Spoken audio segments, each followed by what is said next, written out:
useless effects up or duplicated effects.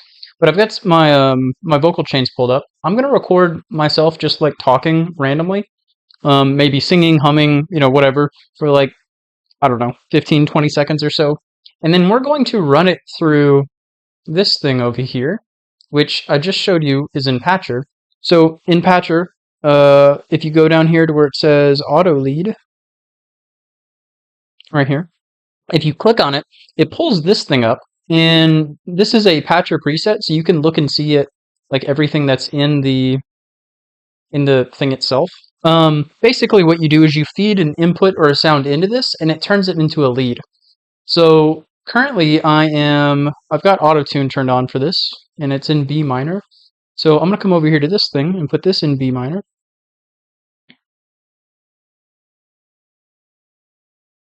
Okay, so this should keep everything within the correct pitch. And then the rest of the stuff I'm going to basically leave as is, and I might like play with it once I've put audio into it and so I know what it sounds like. But for now, what I'm going to do is turn off the dry signal completely and turn on only the wet signal. Because my goal for this is to turn whatever I record into something that's completely different that sounds nothing like it. So I don't want any of the original signal coming in. I just want the new signal coming out. So this is going to it for now. Let me undo that, because I want us to hear what it sounds like before it goes into this, and then we'll route it to it. So let's record, and we'll see what happens. This is a test. I just want to see what the thing turns this into. Let me get some melody going so the auto-tune has something to grab onto. Okay, so here's what the audio, I mean, you just heard it, but this is a test. I just want to see what the thing turns this into. Let me get some melody going so the auto-tune has something to grab onto. Okay, so let's go ahead and run this through this auto lead. And again, this is just a patcher preset. And once you pull it up, you select the key, and I'm in B minor, so I hit B in minor. And then you can play with the rest of these once you have, something routed to it. But let's see what it sounds like.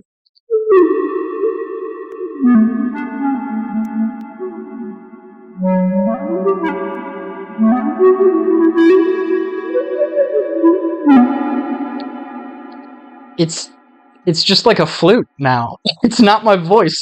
This is so cool to me. I don't know why. But like it just takes whatever input you're doing and it just forces it into whatever key you want it to. And then you can play with all these settings. So you can play with the drive, format.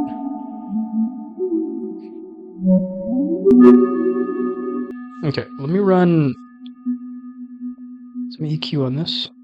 It gets pretty intense at times.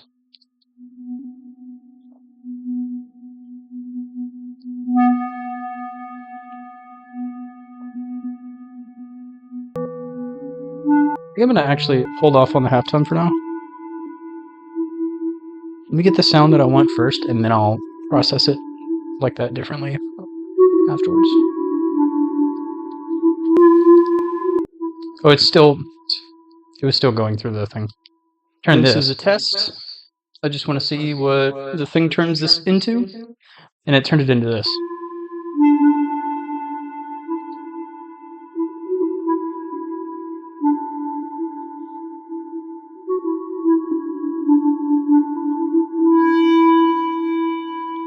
And you get like super creative with like what you record into it and like what you want it to do. In fact, I'm gonna scrap this and try that. So I'm gonna try recording something in that and do more with my voice and see what it does directly into this. So let me take off the halftime. It's already turned off, but I just want to delete it. All right, so let's record something into this. Whoa, whoa, whoa. Turn this into something cool for me. Ready, please. Yeah. See what that sounds like.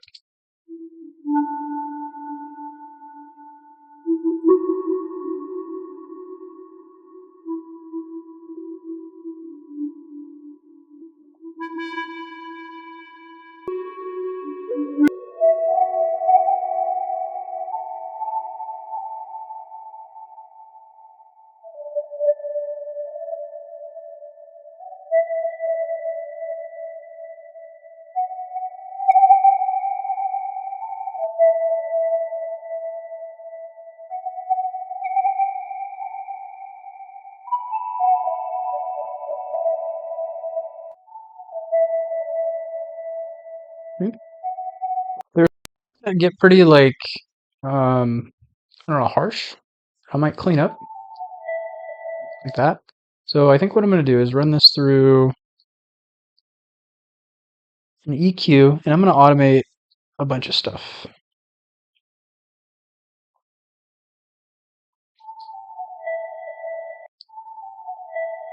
So it gets harsh right there. So I don't want this all the time. So like I said, I'm going to automate this so that it just comes in when it's necessary.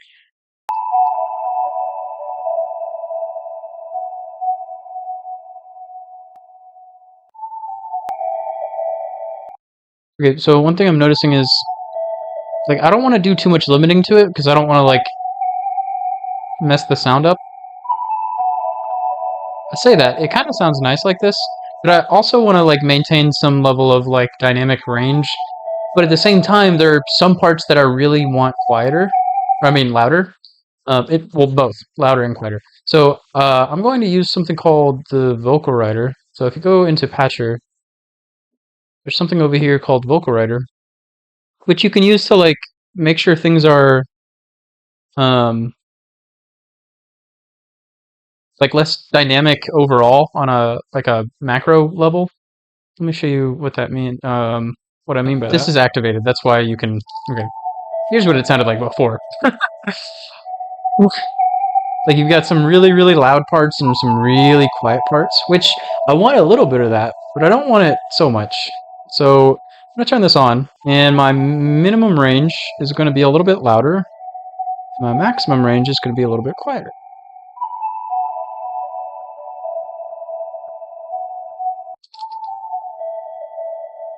So you can see it kind of brings everything together a little bit. I mean, I'm still going to have some of these louder parts, and that's okay. I don't want everything to be exactly the same, although I do want to bring it down a bit.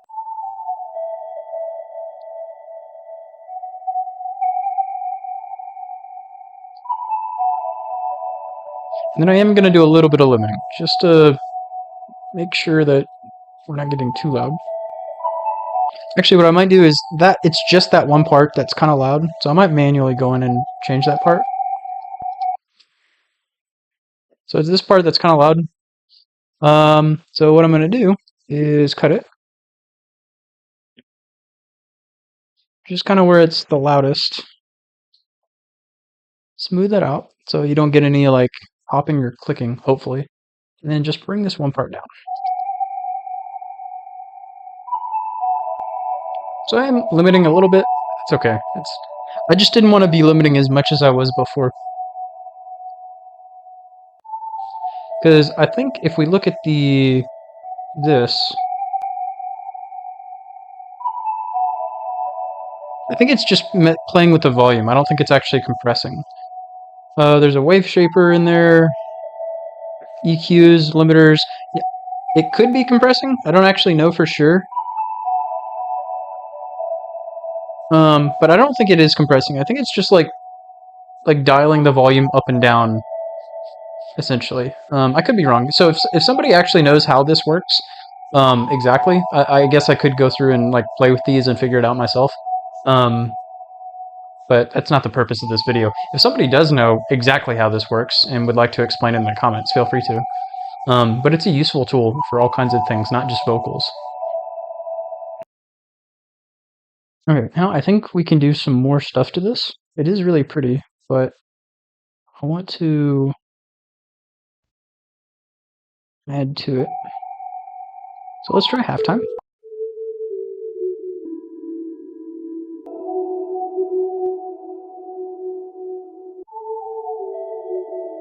Some gross beat.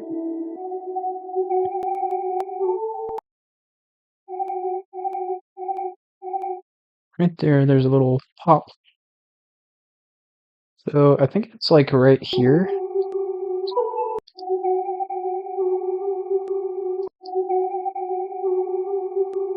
Yeah, so it seems like where it's like flat like this, I guess the phases didn't line up, and so it makes it like, I don't know if that's what causes it, the phasing issues.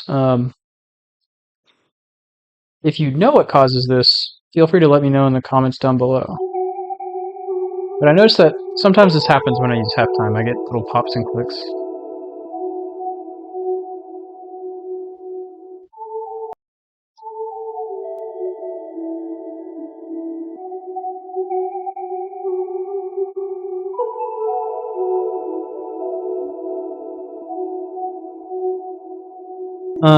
And in a recent beat that I made, I did this, and then I took that, duplicated it,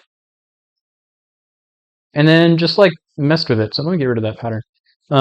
So I'm gonna reverse it and pitch it up.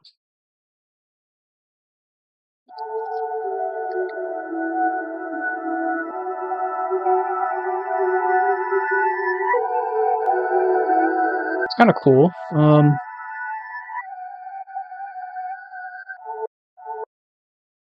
Let me mess with the speed and see if we can make it. Oh my gosh, computer.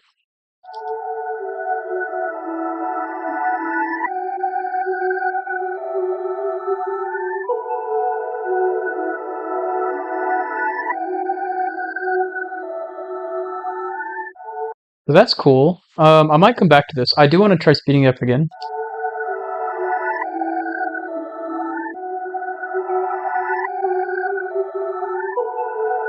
That's cool too.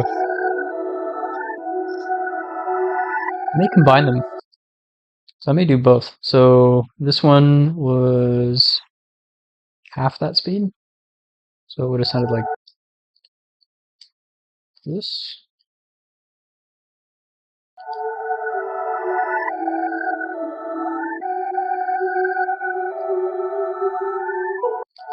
That's cool.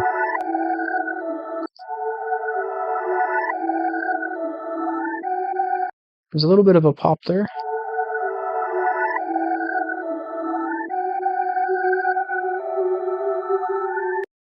That's so cool because it's the same thing, but it's just the second half. So maybe I can do the same thing again, but do the first half, even though I think they're basically identical. Although, well, maybe they're not identical. I don't know. Whatever. It doesn't matter. I'm trying new things.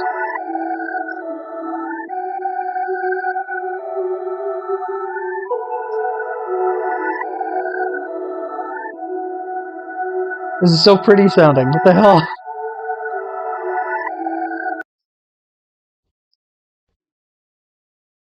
Okay, we're gonna call this lead flute number 2.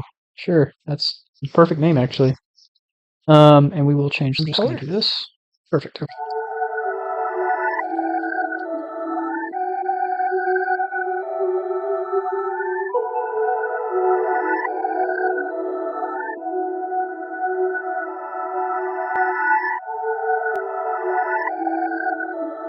So let's go back to our pattern.